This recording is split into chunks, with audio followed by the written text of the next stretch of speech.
안녕하세요. 나이가 든다는 것은 어떤 것일까요? 오늘은 지은 작가님의 할머니네 집을 이야기해 보겠습니다.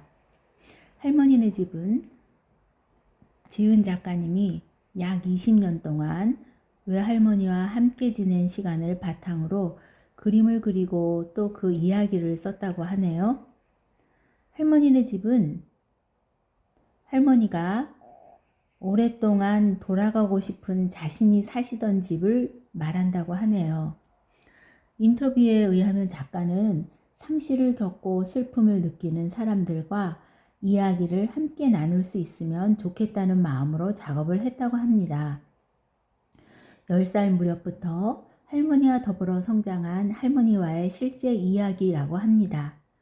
점점 작아지는 할머니를 보면서 더 늦기 전에 할머니와의 시간을 기록하기 위해 만든 작품이라네요. 19년을 함께 했던 할머니와의 기억들.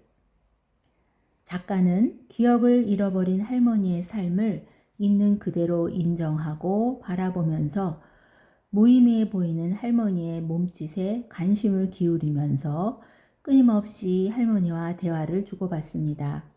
그처럼 따뜻한 시선이 있어서 여기 우리 집에 있으면서도 저기 당신의 집에서 살고 있는 치매 할머니가 하나의 인격으로 존재할 수 있는 것이었겠지요. 이 그림책은 할머니의 삶을 있는 그대로 인정하고 바라보는 작가의 시선이 매우 따뜻하다는 평가를 받고 있습니다. 대강의 줄거리는 어느 날 홀로 살기 힘들어진 할머니가 작가의 집으로 왔습니다.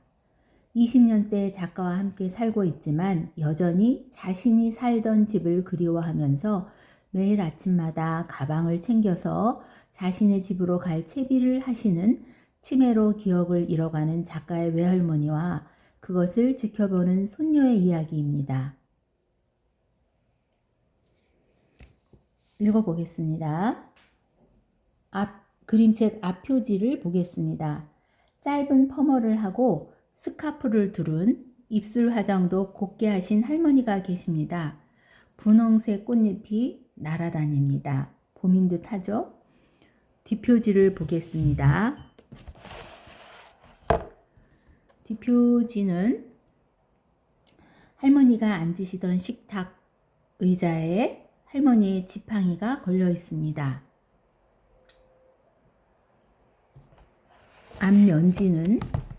앞면지는 이렇게 가로수길이 보입니다.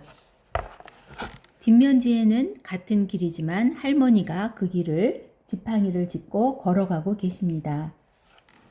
그리고 앞면지 뒷장에는 할머니가 그리신 오리 그림이 있습니다. 거기를 읽어보면요. 지은하고 이정하님에 대해서 써 있는데요. 지은님에 대해서는 어느새 그림이 나의 말이 되었습니다. 매일 내뱉지만 삼킬 때가 더 많습니다. 다정하고 따뜻한 사람이 되고 싶고 나의 그림도 그랬으면 좋겠습니다. 다음 생엔 나무로 태어나 지금보다 더 마음껏 흔들리고 싶습니다. 이정하, 작가 지은의 외할머니, 늘 먼 곳을 보고 계시며 노래 부르는 것과 양념통닭, 거울 보는 것을 좋아합니다. 오리와 꽃, 효자동집을 잘 그립니다. 책 속에 효자동집을 그렸습니다. 이렇게 설명이 되어 있고요. 제목 화면을 보면요. 할머니네 집 지은이라고 써 있고 여기 할머니가 분홍색 스웨터 입고 양말 신으시고 두 손 모으고 얌전히 앉아 계신데요. 표정은 뭐 딱히 어두운 표정도 아니고 뭐 웃는 표정도 아니고 그러네요. 잠시 스포를 해보면 이 분홍색 옷은 지은 작가님의 엄마가 당신의 어머니, 그러니까 지은 작가님의 외할머니께 사다 드린 거라고 되어 있더라고요. 출판사는 이야기꽃입니다. 이 책 안의 그림들은 전체적으로 되게 밝은 편이에요. 그리고 이 이야기는 지은 작가, 즉 손녀의 시점에서 씌워졌습니다. 작가님은 아마도 할머니의 영혼이 결국 사시던 효자동 집, 그러니까 할머니네 집이죠. 거기로 돌아갈 것이라고 믿으며 거기서 행복하실 거라고 이야기를 합니다. 자, 그러면 한번 읽어보겠습니다. 할머니가 그리신 그림입니다. 주목나무라고 써있고 이정아라고 써있고 춘천시 효자동 569에 15 효자동집. 이게 2008년 10월 21일 이정아 이렇게 돼 있네요. 작가님이 할머니 효자동집 어땠는지 기억나요? 이렇게 질문을 해서 할머니가 그리셨어요. 할머니가 여기 지팡이를 짚고 소파 의자에 누워 계시는데 양말은 한쪽은 안 신고 계시네요. 편하게 누워 계세요. 한쪽 양말은 신지 않으시고. 효자동집 마당에 주목나무랑 대추나무 마당에 있었어. 거기 들어가는 대문에 울타리. 그리고 또 아이 가서 사진 찍어와. 우리 집 그리기 싫어. 땅도 파고 내가 다 땅도 파고 장도 담고 장독 먹고 그랬지. 할머니 모습이에요. 19년 전 할머니가 우리 집에 오셨다. 지팡이를 짚고 왼쪽 다리를 살짝 땅에 끌면서 아프셔서 오셨어요. 보자기를 쓰시고 옛날 어른들은 추울까봐 보자기를 쓰고 계시죠. 자, 할머니가 누워 계신데 또 오른쪽으로 누워 계시면서 양말을 또 한쪽을 안 신으셨어요. 우리 집에 와서 할머니는 수십 년 동안 쪽지었던 머리를 짧게 자르고 파마를 하셨다. 쪽지었던 머리를 자르고 파마를 하셨대요. 여기 할머니가 또 서 계시네요. 선풍기가 있고 그리고 여기 화분들이 이렇게 있습니다. 자, 할머니가 또 여기 이렇게 앉아 계신데요. 빨간 가방 옆에 있고요. 매주 금요일이면 할머니는 복지관으로 가시면서 나 오늘은 집에 간다. 이따가 나 기다리지 마. 하고 집을 나선다. 그렇게 말하는 할머니의 빨간 가방에는 양말 7켤레와 부채, 장갑, 거울, 손수건 서너 장, 작은 동전 지갑이 하나. 할머니가 또 여기 등나무 의자에 앉아 계셔요.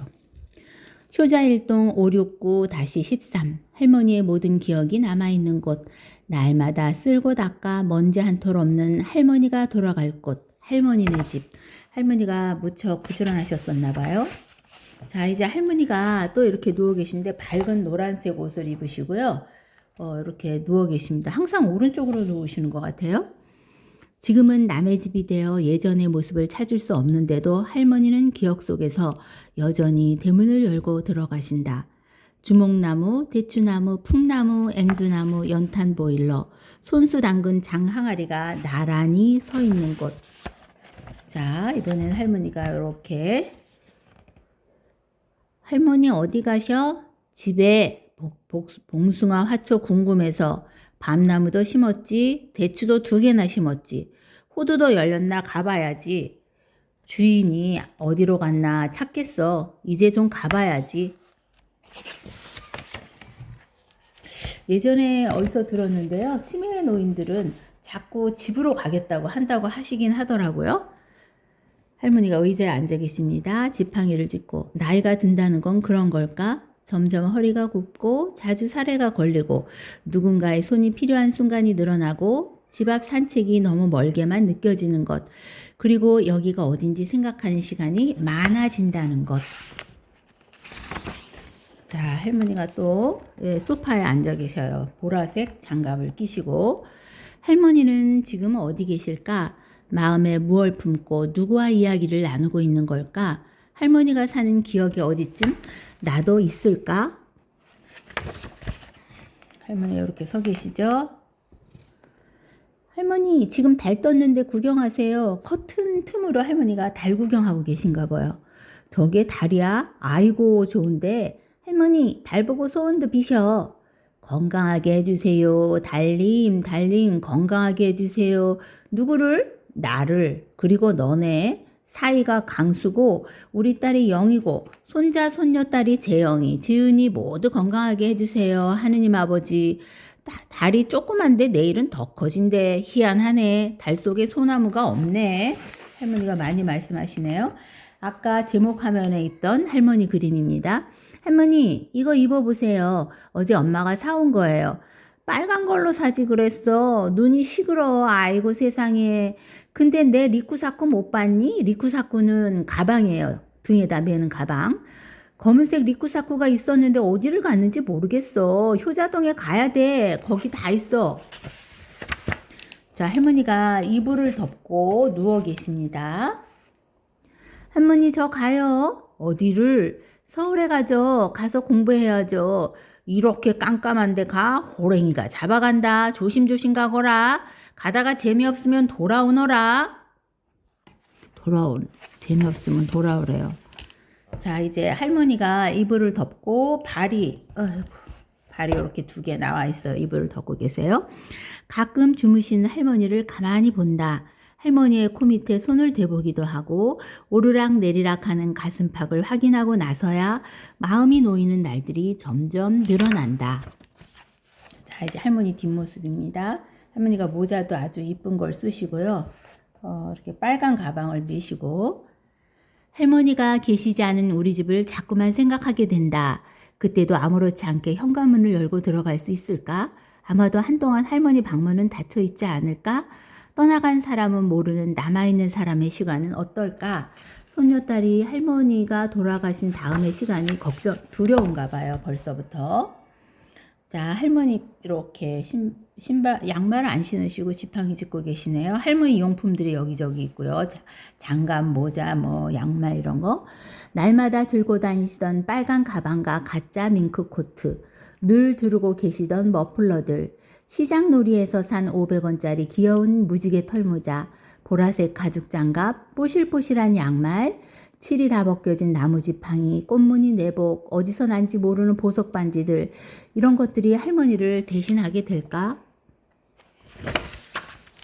자, 할머니 여기 또 계십니다. 할머니가 나가시는 건지 조용조용 살금살금 어떤 때는 총총총 걷던 발소리와 박자를 맞추던 지팡이 소리, 집안에 짜랑짜랑 울려 퍼지던 노랫소리, 지은양 하고 부르던 목소리가 귓가에서 맴맴 돌겠지? 할머니의 옷장입니다. 자, 아까 표지 화면에 있던, 그리고 여기 보면 침대가 이렇게 바퀴가 달려있는 게 할머니가 활동이 자유로우시지 않으니까 바퀴 달린 병원용 침대 같은데 주무셨었나 봐요. 그리고 여기 할머니가 앉아 계십니다. 그땐 거기 가면 할머니를 만날 수 있을까? 효자일동 563-13 연분홍 앵두꽃이 핀 할머니네 집, 이렇게 되어 있습니다.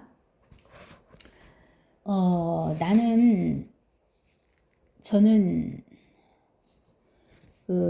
어른도 계시고 내가 또 할머니이기도 합니다. 처음에 사람이 태어나면 스스로 살아갈 힘이 전혀 없기 때문에 누군가가 희생적으로 돌보지 않으면 죽겠죠.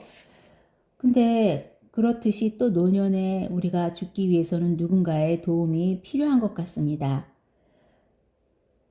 보살피는 입장에서는 나 또한 작가의 시선을 갖습니다.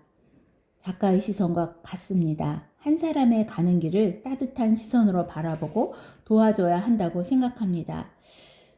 그런데 이 책이 손녀의 시점에서 본 것이라면 할머니인 나는 자연스럽게 할머니 시점에서 생각하게 됩니다. 할머니네 집 하면 떠오르는 푸근한 이미지. 그러나 모두 그런 건 아닐 겁니다. 세상의 모든 일들이 그러하듯이 다 각자 할머니에 대한 기억은 다를 것입니다. 나도 그렇습니다. 저는 외할머니만 계셨고 친할머니는 계시지 않았는데요. 외할머니가 엄하고 비교적 차가운 분위기의 할머니셨습니다. 따뜻한 할머니가 아니었어요. 오히려 시집와서 처음 만난 시할머니가 더 따뜻한 느낌일 정도였습니다. 또 제가 동네에서 만난 할머니는 호랑이 할머니라 불리던 욕심 많고 사나운 할머니였습니다. 딱히 좋은 어른을 만나지 못했던 것 같습니다. 사람이라는 게 나이가 든다고 저절로 마음 씀씀이가 따뜻해지고 지혜로워지고 넓어지는 것은 아닌 것 같습니다. 자신이 어떻게 노력했느냐에 따라서 달라지는 것 같습니다. 자신이 살아온 경험을 좋게 받아들여서 스스로의 성장의 디딤돌로 생각해서 연결하는 사람이 있는가 하면 한과 억울함으로 만들어서 더욱더 고집세지고 의심 많고 사나움이 강화돼서 화 많고 심술궂은 노인이 될 수 있을 것 같습니다. 저 스스로를 성찰해 봅니다. 그렇게 나이 들지는 말자. 나 없어지고 슬피 울면서 한 많고 희생만 했다고 불쌍하다고 생각하게 살지는 말자. 우리 할머니 즐겁게 살다 가셨지 하면서 함께 했던 유쾌한 시간이 떠올라서 미소 짓게 살자. 할머니만 떠올려도 깔깔 웃음이 나오는 많이 웃고 당당하고 씩씩하면서 유쾌한 할머니. 우울하고 지쳐있고 생각만 해도 한숨 나고 눈물 나는 그런 할머니 말고 떠올리면 웃음이 나오는 그런 삶을 살자고 생각해 봅니다.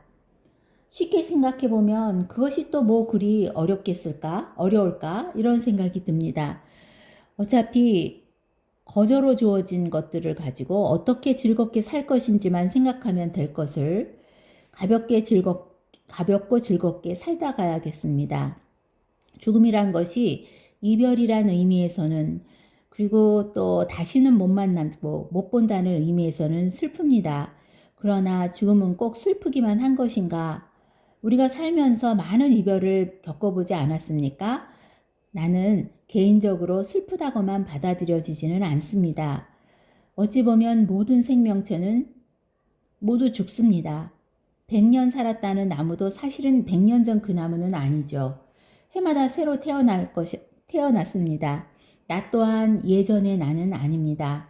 성장 그리고 노화의 과정을 거치면서 죽음과 점점 가까워지고 있습니다.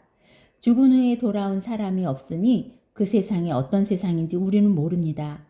또 어떤 사람은 웃으면서 이렇게 말합니다. 되돌아오는 사람이 없는 거 보면 거기는 굉장히 좋은 곳이야. 이렇게 말하기도 합니다. 어떤 미래를 맞을지 내가 결정할 수는 없지만 지금 이 순간 너무 감사하다 하고 감사하게 받아들이고 이 시간을 충실하게 그리고 즐겁고 기쁘게 하는 것은 할 수 있을 것 같습니다.